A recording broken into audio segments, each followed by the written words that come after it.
Qu'en est-il des encadrements légaux auxquels les élèves en apprentissage du français sont soumis? Et pourquoi est-il nécessaire de considérer les encadrements légaux lorsqu'on parle d'évaluation des apprentissages? Eh bien, parce que ces encadrements ont une incidence directe sur les façons d'évaluer les élèves et sur la notation à utiliser pour eux au bulletin. Ils ont été rédigés dans un souci de répondre aux différents besoins des élèves en apprentissage de la langue française, qui intègrent un nouveau système scolaire et une nouvelle société d'accueil. Il est à noter que les services de francisation sont destinés à tout élève dont les langues maternelles est parlée à la maison, déclarées au moment de la première inscription dans le système scolaire québécois, ne sont pas le français, mais où la langue d'enseignement de l'établissement scolaire est le français, de même qu'aux élèves dont la langue maternelle ou la langue parlée à la maison est identifiée à la première inscription était bien le français, mais qui sont néanmoins identifiés par le milieu scolaire comme ayant possiblement besoin de soutien en français. On comprend par le fait même que ces services ne sont pas réservés exclusivement aux élèves issus de l'immigration. De plus, ce ne sont pas tous les élèves issus de l'immigration qui en bénéficient, cela repose sur les besoins. Pour déterminer les besoins de l'élève en matière d'intégration linguistique et permettre l'organisation de services appropriés, l'évaluation de la compétence langagière doit être effectuée au moment de la première inscription dans une école québécoise où l'enseignement se donne en français. C'est à la suite de cette évaluation que les intervenants scolaires détermineront si l'élève a besoin de services d'accueil et de soutien à l'apprentissage du français, parfois désigné par l'acronyme SASAF, ou d'un soutien linguistique d'appoint en francisation, parfois désigné sous l'acronyme SLAF. En fait, cela dépendra des apprentissages qui restent à réaliser en français par l'élève.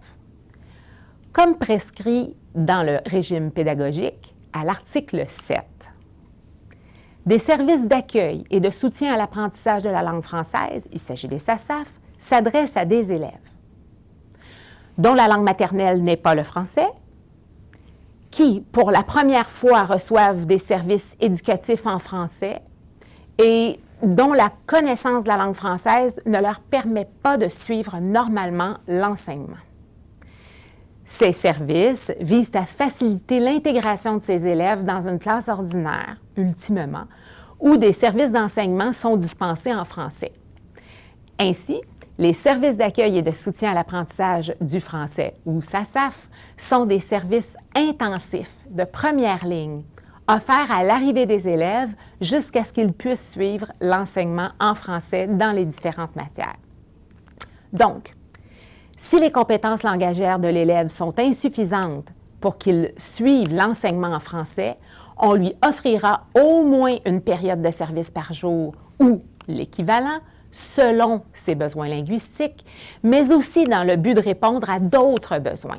L'élève doit apprendre le français, bien sûr, mais ces périodes doivent également permettre aux divers intervenants scolaires de veiller à ce que le volet accueil se déroule bien pour lui, tant sur le plan scolaire que sur le plan social.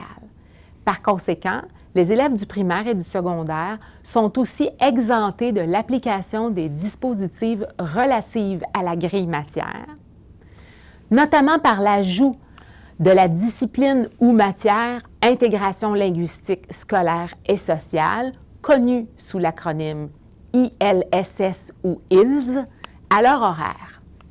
Il est à noter que les élèves d'âge préscolaire qui reçoivent des services d'accueil et de soutien à l'apprentissage de la langue française suivent les programmes d'activité de l'éducation préscolaire. Il n'y a pas de programme d'intégration linguistique scolaire et sociale prévu pour eux et pas d'exemption non plus. En fait, le programme d'éducation préscolaire, qui est à caractère développemental, tout comme celui d'intégration linguistique scolaire et sociale, ou ILSS, convient à l'apprentissage de la langue française et le bulletin de l'éducation préscolaire permet de décrire la progression de l'enfant, tant à travers son apprentissage du français comme dans son intégration à la vie scolaire et sociale. Quels sont les objectifs des services d'accueil et de soutien à l'apprentissage du français ou les SASAF? Tout d'abord, réduire l'écart entre les compétences en français des élèves et celles normalement attendues des élèves du même âge. C'est là l'objectif principal, me direz-vous. Mais attention, réduire l'écart ne signifie nullement le combler ou l'éliminer. Il faut se rappeler que l'apprentissage d'une langue de scolarisation peut s'étaler jusqu'à 7 ans, entre 5 et 7 ans en fait.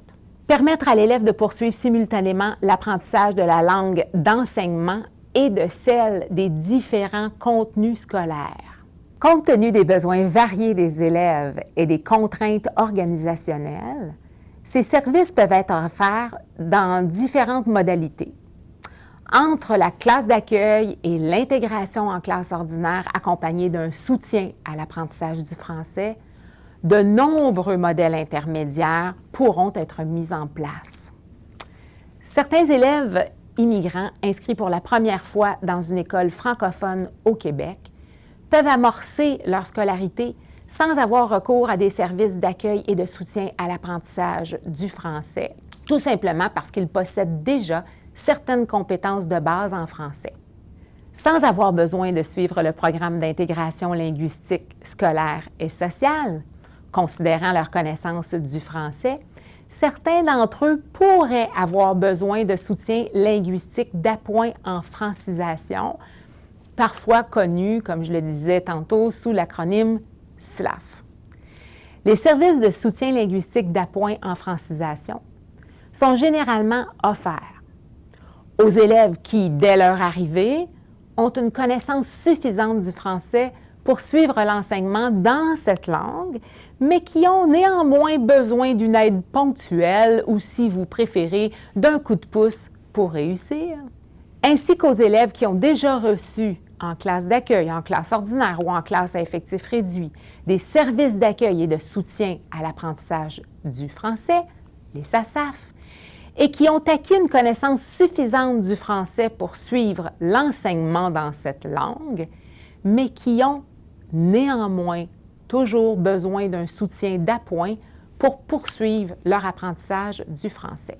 Les objectifs du soutien linguistique d'appoint en francisation, ou SLAF, visent à, tout d'abord, favoriser une mise à niveau dans l'apprentissage de la langue d'enseignement, rendre l'élève plus autonome dans ses apprentissages, que ce soit à l'oral, en lecture ou en écriture, afin de favoriser sa compréhension des consignes et du vocabulaire qu'on associe aux différentes disciplines, son utilisation de stratégies et de méthodes de travail efficaces, sa progression dans l'apprentissage de la langue scolaire et son intégration dans le milieu scolaire. Comme les SASAF, le SLAF fait également partie des services particuliers offerts à l'élève. J'aimerais rappeler que s'ils en ont besoin, les élèves qui reçoivent des services de soutien à l'apprentissage du français ou du soutien linguistique d'appoint en francisation peuvent également tirer profit de tous les autres services offerts à l'ensemble des élèves, ceux auxquels ils ont droit, notamment aux services complémentaires, par exemple ceux qui visent le soutien à l'apprentissage et ceux qui visent l'aide à l'élève. Mais quel est le lien à faire entre le service reçu par l'élève, c'est-à-dire des services d'accueil et de soutien à l'apprentissage du français ou du soutien linguistique d'appoint en francisation, et l'évaluation de ces apprentissages au primaire ou au secondaire? En évaluation, le régime pédagogique à l'article 30.4 permet l'exemption suivante.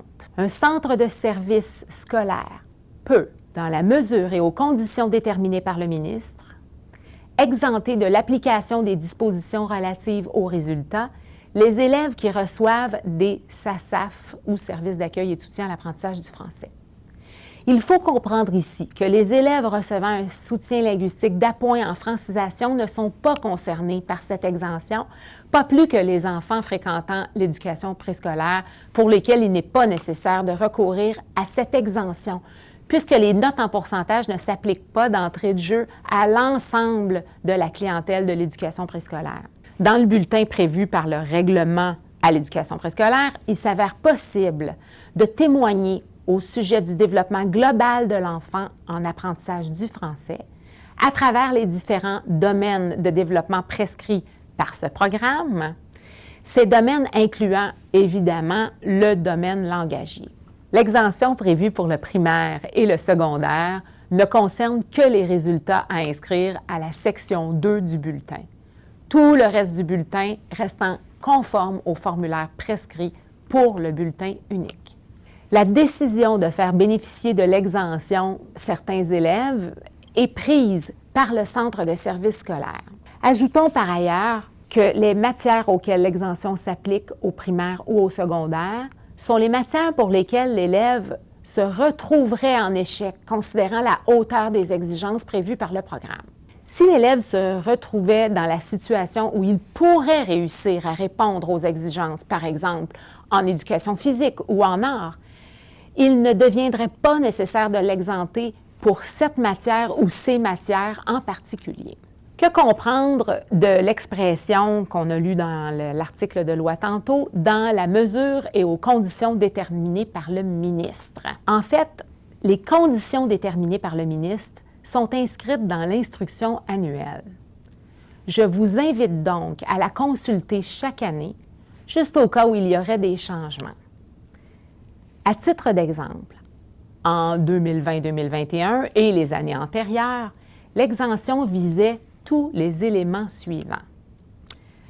L'exemption de la moyenne du groupe, l'exemption de la pondération des étapes et l'obligation d'inclure le résultat de l'élève à l'épreuve imposée par le ministre dans le résultat final de cet élève. Les résultats mentionnés dans le bulletin de l'élève pour les matières où il bénéficie de l'exemption doivent prendre la forme d'une cote et non d'un pourcentage. Il serait donc difficile de déterminer une moyenne de groupe à partir de cotes ou de pondérer des étapes selon des cotes obtenues par un élève à chacune d'elles. Le même raisonnement s'applique pour les épreuves ministérielles, corrigées par ailleurs en pourcentage. On comprend que les élèves en apprentissage du français ne sont pas concernés par ces épreuves. On y reviendra plus tard dans une autre capsule. Considérant l'utilisation de cotes et de leur traitement, l'instruction annuelle précise qu'un résultat disciplinaire n'est pas requis dans le cas des matières présentant un résultat détaillé au bulletin, par exemple en mathématiques ou en sciences, et il n'est pas obligatoire de produire un résultat final pour les différentes matières. Les résultats de la dernière étape de l'année pourraient directement être reportés à titre de résultats finaux.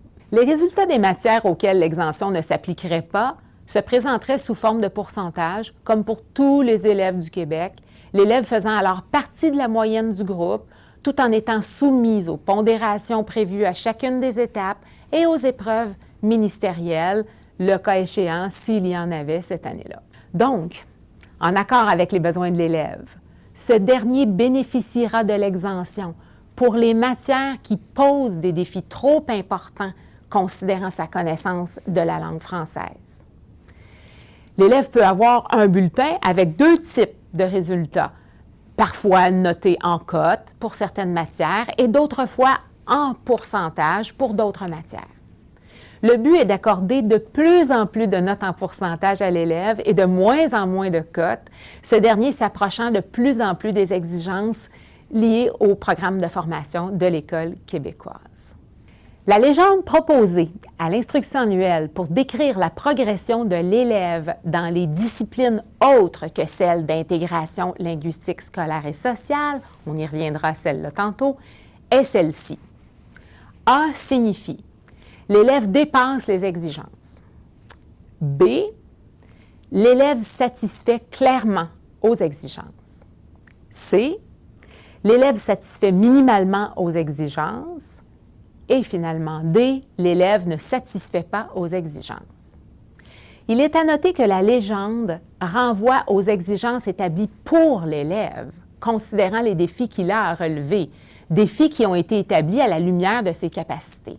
Vous me direz, où doit-on consigner ces exigences? Est-ce que ça pourrait être dans la planification pédagogique de l'enseignant? Dans le champ réservé aux commentaires dans le bulletin? Dans un plan d'intégration? En fait, les écoles peuvent le déterminer dans leurs normes et modalités d'évaluation, où on retrouvera ces exigences. Attention de ne pas confondre ces exigences à celles établies pour le programme d'intégration linguistique, scolaire et sociale. Il ne s'agit pas uniquement des compétences associées à cette matière, soit les compétences langagières, et pas de leur évaluation à l'aide des paliers offerts pour ce programme. Il s'agit plutôt de la légende à utiliser pour témoigner de la progression de l'élève dans les compétences de toutes les autres disciplines, par exemple en mathématiques, en sciences. En fait, là où l'élève n'est pas en mesure d'atteindre les exigences fixées pour les autres élèves qui ont, eux, une connaissance suffisante de la langue française pour réussir à répondre aux exigences prévues par le programme.